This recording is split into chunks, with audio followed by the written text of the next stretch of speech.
Hello everyone, आपका स्वागत है हमारे प्यारे से यूट्यूब चैनल विशेष मैथ क्लासेज में।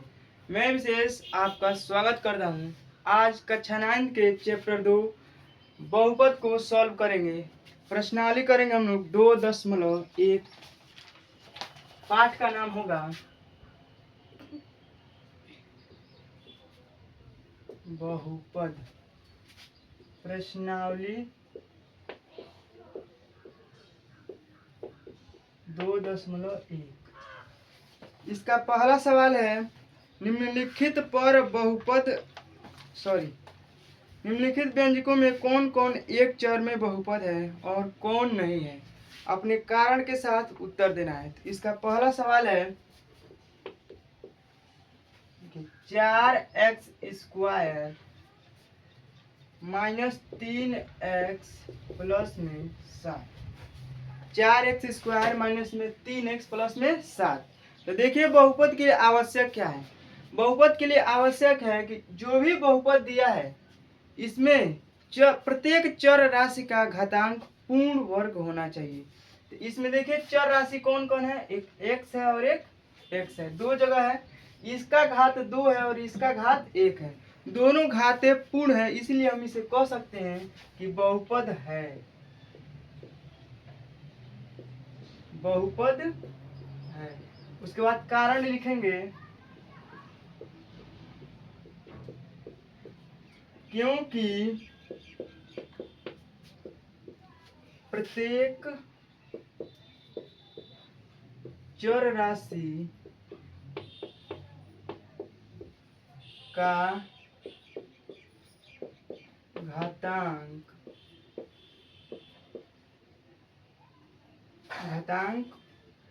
पूर्ण संख्या है। इस तरह का हो गया। इसमें देखिए जो x का घातांक है पूर्ण है, यहाँ 2 पूरा पूरा है और यहाँ 1 है पूरा पूरा है, इसलिए इसे हम कह सकते हैं कि बहुपद है।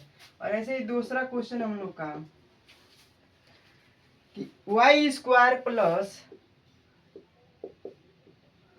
√2। देखिए ये संख्या पे रूट है, इसे देखकर हम ये नहीं कह सकते कि यह बहुपद नहीं है। केवल हमको चर राशि के घात देखना है। तो इसमें चर राशि केवल y है और इसका घात देखिए पूर्ण संख्या है, तो यह भी हम लोग का बहुपद है। तो लिखेंगे बहुपद है। इसका भी कारण लिखेंगे,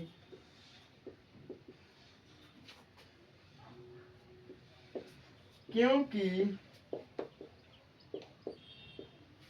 इसमें चर राशि y का घातांक पूर्ण संख्या है। और तीसरा क्वेश्चन है 3√t plus t√2। 3√t plus t√2। इसमें देखिए चर राशि कौन कौन है, एक यहाँ पे t है और एक यहाँ पे t है। तो हम लोग जानते हैं कि √2 का मान हम लोग जानते हैं कि रूट का मान 1/2 होता है। तो यहाँ पे देखिए 3 है, यहाँ पे t है और √2 का मान 1/2 होता है प्लस t√2। तो देखिए यहाँ चर राशि कौन कौन है, t और t है। इस t का घातांक 1/2 है जो कि पूर्ण संख्या नहीं है। इससे हम लोग कह सकते हैं कि यह एक बहुपद नहीं है। लिखेंगे बहुपद नहीं है। और इसका भी कारण लिखेंगे, क्योंकि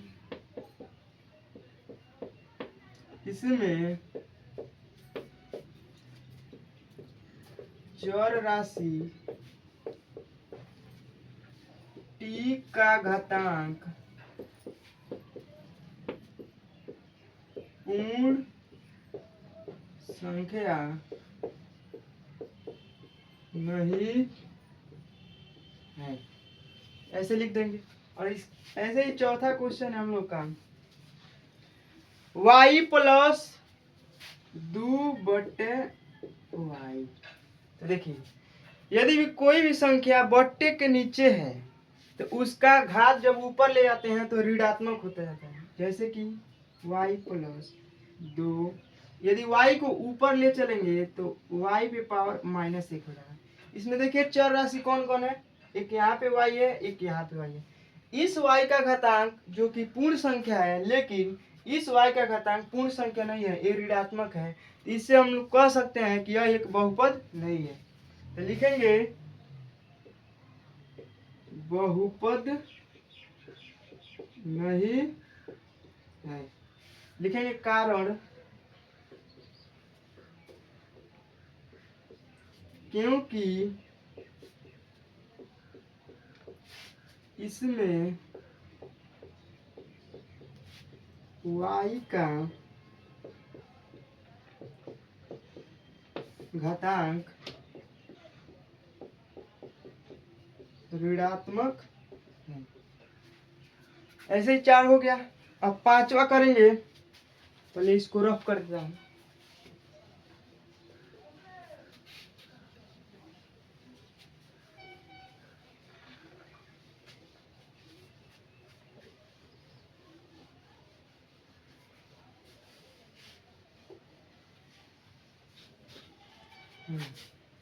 तो 5वां सवाल है हम लोग का, x पे पावर 10 प्लस y पे पावर 3 प्लस t पे पावर 50। क्या लिखा है, t पे पावर 50। इसमें देखिए चर राशि कौन कौन है, एक x है, एक y है, एक t है। तीनों चर राशि हैं।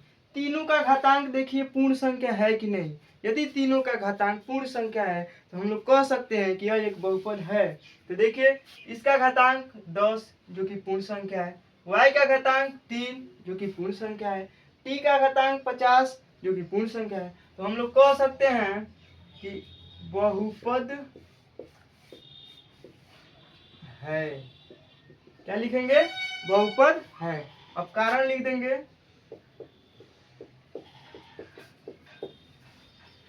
क्योंकि इसमें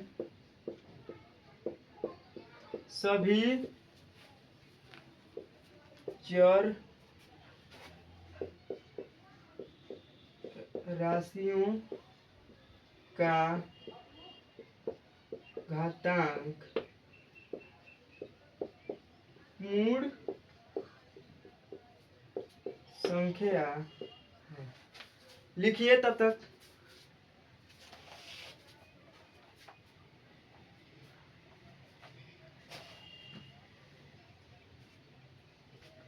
तो लिख लिए सभी लोग। चलिए इसे मिटाते हैं और दूसरा क्वेश्चन करते हैं।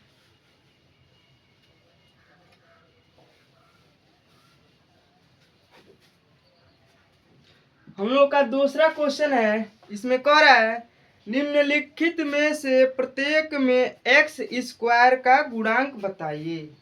क्या कह रहा है, x स्क्वायर का गुणांक। तो दूसरा का पहला क्वेश्चन है हम लोग का कि 2 plus x square plus x, कह रहा है 2 plus x square plus x. हमसे पूछ क्या रहा है, एक्स स्क्वायर का गुणांक। इसमें एक्स स्क्वायर कौन है, ऑफ कोर्स यही है। यदि एक्स स्क्वायर का गुणांक कोई भी नहीं दिखाई दे रहा है तो वहां समझिएगा यहाँ पर 1 का गुणा है, क्योंकि किसी भी संख्या में यदि 1 का गुणा कराते हैं तो उसके मान में कोई भी परिवर्तन नहीं होता है। तो देखिए यहाँ गुणा 1 हम लोग मान सकते हैं। तो कहेंगे एक्स स्क्वायर का गुणांक बराबर 1। यही हम लोग का राइट आंसर हो जाएगा। और देखिए दूसरा क्वेश्चन में क्या पूछा है, कह रहा है 2 minus x square plus x cube. क्या पूछा है, एक्स क्यूब। हमसे पूछा है एक्स स्क्वायर का गुणांक। इसमें एक्स स्क्वायर कौन है, केवल एक्स स्क्वायर को देखना है। एक्स स्क्वायर की बात कर रहा है, केवल उसको ही देखना है और किसी को नहीं देखना है। तो इसमें एक्स स्क्वायर देखते हैं तो यह वाला है। है कि नहीं। एक्स स्क्वायर ए है तो इसका गुणांक देखेंगे तो यहाँ भी एक का गुणा होगा, ऐसे होगा ना। तो यहाँ एक का गुणा होगा तो क्या दिखाई दे रहा है, -1। तो लिखेंगे एक्स स्क्वायर का गुणांक बराबर -1 और ऐसे ही अभी हो जाएगा। तीसरा क्वेश्चन है π/2 एक्स स्क्वायर प्लस एक्स। इसमें भी देखिए एक्स स्क्वायर का गुणांक पूछा है तो एक्स स्क्वायर को केवल देखेंगे, यही है एक्स स्क्वायर। इसका गुणांक कितना है, यह टोटल पूरा का पूरा है। देखिए आप पाई का मान भले ही आप जानते होंगे 22/7 होता है, लेकिन यहाँ पे मान नहीं भरना है, केवल एक्स स्क्वायर का गुणांक बताना है। तो हम लोग ये टोटल को बता देंगे कि एक्स स्क्वायर का गुणांक बराबर π/2। ऐसे ही अभी राइट आंसर हो जाएगा। ऐसे ही हम लोग का चौथा है √2 x - 1। हमसे पूछा क्या है, एक्स स्क्वायर का गुणांक। किसका, एक्स स्क्वायर का गुणांक। इन सभी में तो एक्स स्क्वायर दिखाई दे रहा था, लेकिन इस बहुपद में आते ही हम लोग देख रहे हैं कि एक्स स्क्वायर कहीं नजर ही नहीं आ रहा है। जब एक्स स्क्वायर दिखाई ही नहीं देगा तो उसका बहुपद, उसका घातांक कहाँ से होगा। तो लिखेंगे एक्स स्क्वायर का गुणांक बराबर 0। जब एक्स स्क्वायर दिखाई नहीं देगा तो उसका गुणांक 0। सिंपल, ऐसे ही कर देंगे। लिखिए तब तक।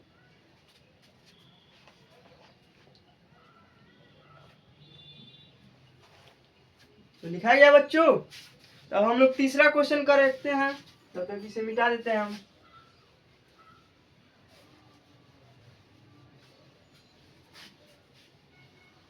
तीसरा क्वेश्चन में हमसे पूछा है 35 घात के द्विपद और 100 घात के एक पदी का एक एक उदाहरण देना है। क्या पूछा है, 35 घात के द्विपद और 100 घात के एक पद। देखिए द्विपद और एक पद होता कैसे है, जैसे कि हम लिख दें 5x² + 5। देखिए अलग अलग दो पद दिखाई दे रहा है, इसी को दो पद कहते हैं। और केवल ऐसे ही लिख दें y², क्या ऐसे लिख दें √2x। तो केवल एक एक पद कहलाएगा। प्लस या माइनस आकर ही अलग अलग पदों को विभाजित कर देता है। जैसे कि यहाँ प्लस आ गया है तो अलग अलग कर दिया है, एक पद यह हो गया, एक पद यह हो गया, तो दो पद आ गया। इसमें कोई भी प्लस माइनस नहीं है, केवल एक पद है। इसमें भी कोई प्लस माइनस नहीं है तो एक पद है। अगर केवल यहाँ पे यदि प्लस का चिन्ह आ गया तो दो पद बन जाता है, लेकिन यदि गुणा का चिन्ह है तो हम इसे एक पद ही कहेंगे। तो हमसे पूछा क्या है, हमको वो देखते हैं। हमसे पूछा है 35 घात के द्विपद का और 100 घात के एक पदी का उदाहरण देना है। तो लिखेंगे क्वेश्चन नंबर हम लोग का है 3। 35 घात के द्विपद बराबर, द्विपद न मतलब दो पद, 35 घात मतलब उन पदों में अधिकतम से अधिकतम घात 35 होना चाहिए। हम लोग उसको ऐसे लिख सकते हैं 3x⁵ प्लस में 4। ऑफ कोर्स देखिए दो पद है कि नहीं, और इस पर अधिकतम घात कितना है 35। कितना कह रहा था 35 घात के, तो 35 घात के बना दिए ना। अब 100 घात के बनाना है तो लिखेंगे 100 घात के एक पदी, 100 घात के एक पदी। अब 100 घात के एक पदी लिखना है तो हम लोग कुछ भी लिख सकते हैं। किसी भी चर राशि पे 100 घात दिखाइए, केवल एक ही पद लिखिए। ऐसे मान लीजिए हम लोग लिख दें √2x⁻100। देखिए इस पे अधिकतम घात कितना है 100। कितना घात का कह रहा था 100 घात का, तो हम भी कितना घात लगा देंगे 100। और पद कितना कर रहा था केवल एक पद, तो हम भी क्या लिखे हैं केवल एक पद। तो ऐसे हम लोग का राइट आंसर हो जाएगा। अब लिखते हैं चौथा क्वेश्चन, देखते हैं चौथा क्वेश्चन में क्या पूछा है। कह रहा है निम्नलिखित बहुपदों में से प्रत्येक बहुपद की घात बताइए। क्या पूछा है कि निम्नलिखित बहुपदों में से प्रत्येक बहुपद की घात बताना है। तो चलिए निकालते हैं। पहला क्वेश्चन है हम लोग का 5x³ 5x³ plus 4x² plus 7x 4x² plus 7x। देखिए यदि किसी भी बहुपद का घातांक बताना है, किसी भी बहुपद का घातांक बताना है, आप क्या करेंगे, लिखेंगे बहुपद का घातांक बराबर, बहुपद का घातांक बनाना है।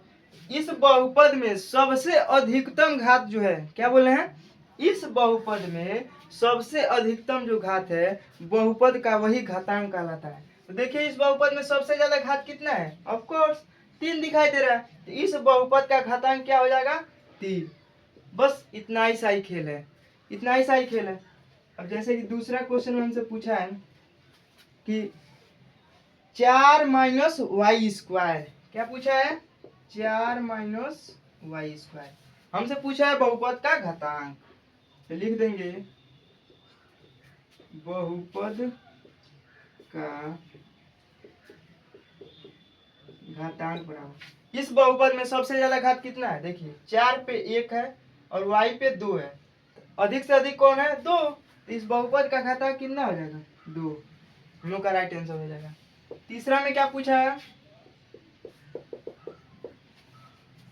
तीसरा में पूछा है 5t minus root 7, 5t minus root में 7। देखिए हम बताए ना अभी को कि रूट का मतलब होता है 1/2, तो 7 पे पावर कितना है, 1/2। और यहाँ पे देखिए 5t है ना, जब कोई भी घात नहीं दिखाई दे रहा है तो उस पे हम लोग एक घात मानते हैं, तो इस पे घात 1 है और इस पे घात, यदि रूट को हटा देंगे, ऐसे रूट को हटा देंगे क्या हो जाएगा, 1/2। आप ही बताइए एक ज्यादा है कि 1/2, 1/2 का मतलब होता है आधा और 1 का मतलब होता है पूरा पूरा, तो 1 ऑफ कोर्स ज्यादा होगा। तो हम लोग इस बहुपद का घातांक क्या लिखेंगे, लिखेंगे बहुपद का घातांक बराबर 1। ऐसे हम लोग का राइट आंसर हो जाएगा। देखिए चौथा क्वेश्चन भी है, चौथा क्वेश्चन भी है, दिया है 3, केवल 3 दिया है। देखिए कोई भी अचर राशि दे देगा और उसका पूछेगा बहुपद के घातांक बताइए, तो देखिए इस अचर राशि पे अधिक से अधिक घात कितना है, 1, और अकेले है ही, इस बहुपद का घातांक क्या लिख देंगे, बहुपद का घातांक बराबर 1। हम लोग का राइट आंसर हो जाएगा। और ऐसे ही देखिए चौथा क्वेश्चन समाप्त हो गया, उतारिए तब तक।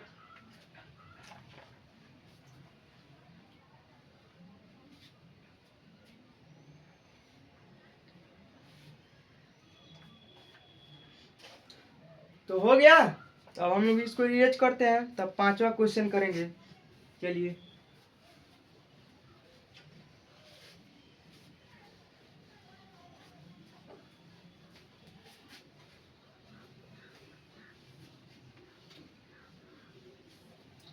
पांचवा क्वेश्चन में पूछा है कि बताइए कि निम्नलिखित बहुपदों में कौन कौन रैखिक बहुपद है, कौन द्विघाती है और कौन त्रिघाती बहुपद है।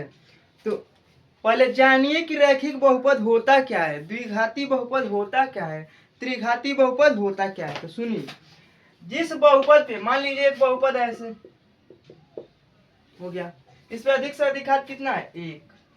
जिस बहुपद पे अधिक से अधिक घात 1 आएगा उसे रैखिक बहुपद कहेंगे। क्या कहेंगे, रैखिक बहुपद, या इसका एक और नाम होगा एक घाती बहुपद।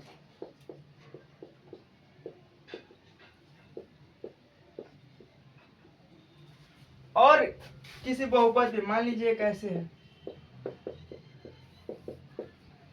इस बहुपद पर अधिक से अधिक घात कितना है, 2। यदि किसी बहुपद पे अधिक से अधिक घात 2 है तो उस बहुपद का नाम हो जाएगा द्विघाती बहुपद। क्या नाम हो जाएगा, द्विघातीय बहुपद। ऐसे ही मान लीजिए 4x³ प्लस 4x² इस पे अधिक से अधिक कितना घात है? 3। इस बहुपद का क्या नाम हो जाएगा? त्रिघातीय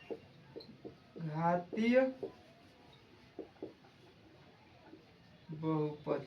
देखिए आप लोग के सिलेबस में केवल त्रिघातीय तक है, इससे आगे भी होता है, नाम ऐसे ही बढ़ता जाता है। 4 रहेगा तो चतुर्थ घातीय, 5 रहेगा तो पंचघातीय, ऐसे 10 में 11th में आगे मिलेगा। आप लोग के सिलेबस में केवल 3 ही है। ऐसे समझिए, केवल एक घात है तो एक घातीय या रैखिक बहुपद, 2 घात है तो द्विघातीय बहुपद, 3 घात है तो त्रिघातीय बहुपद। समझ गए? तो चलिए अब क्वेश्चन को लगाते हैं। या केवल समझाने के लिए था आपको।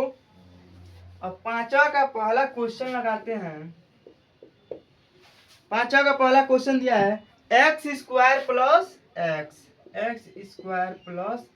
देखिए इस बहुपद में अधिक से अधिक घात कितना है? केवल 2 है।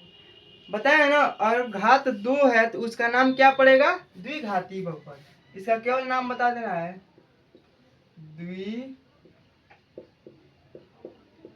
द्विघातीय बहुपद, बस। दूसरा है x माइनस एक्स क्यूब। क्या लिखा है? x minus x cube. देखिए अधिक से अधिक घात कितना है? 3। इसका नाम क्या पड़ेगा? त्रिघातीय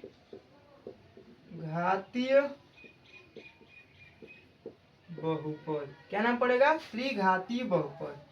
तीसरा क्वेश्चन है y plus Y square plus 4। क्या लिखा है? y plus Y square plus 4। इस पे देखिए अधिक से अधिक घात कितना है? केवल 2 है। इस पे 1 है, इस पे भी 1 है। अधिक से अधिक घात 2 है ना। जब 2 रहेगा तो क्या नाम पड़ेगा? द्विघातीय बहुपद। ऐसे ही चौथा क्वेश्चन है 1 प्लस एक्स। क्या लिखा है? 1 प्लस एक्स। देखिए एक भी घात नहीं दिखाई दे रहा है। यदि किसी भी चर राशि या अचर राशि पे एक भी घात नहीं दिखाई दे रहा है तो उस पे हमेशा एक घात रहता है। एक घात रहता है।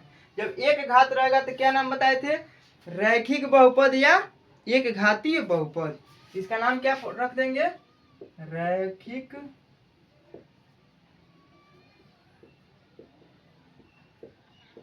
बहुपद।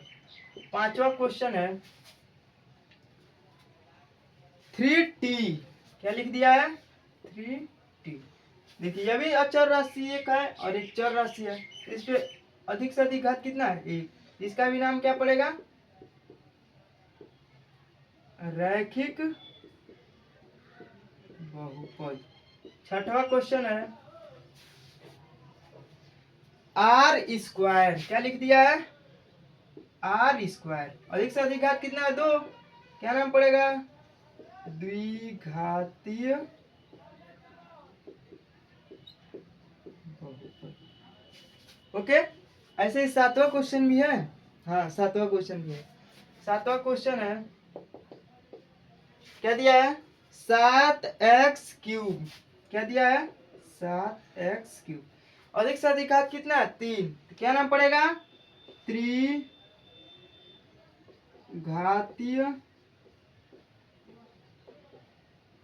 बहुपद। तो आज के लिए इतना ही। मिलते हैं अगले वीडियो में।